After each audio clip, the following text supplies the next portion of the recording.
ہر نماز میں پڑھتے ہیں.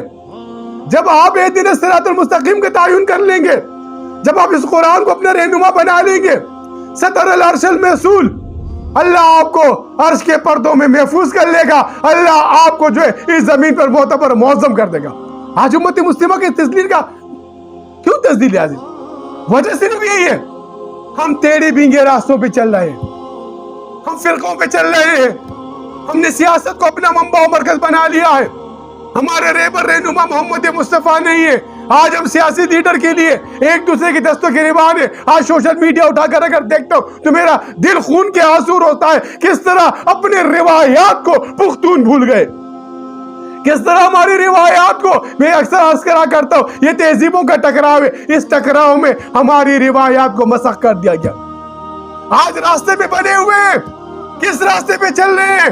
جس سے ہم ہر وقت پناہ مانگتے ہیں نماز میں، غیر المغضوب علیہم ولا الضالین.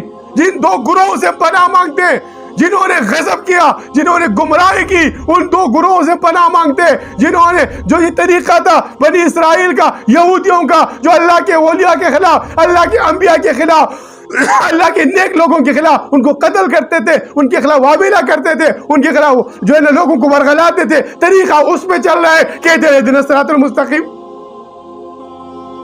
پھر جب اہدنا الصراط المستقیم پہ اگر آپ چل رہے ہیں تو پھر آپ یہ معاشرے کے اندر اعتدال کیوں نہیں پیدا کر رہے؟ پھر اس معاشرے میں ٹکراؤ کیوں پیدا کر رہے ہیں؟ آپ کیوں ایک دوسرے کے خلاف تکفیر کر رہے ہیں؟ فلانا کافر ہو گیا جی، ممبر و محراب پر آپ نے دجالی سیاست کو لا کے پناہ دی ہوئی ہے.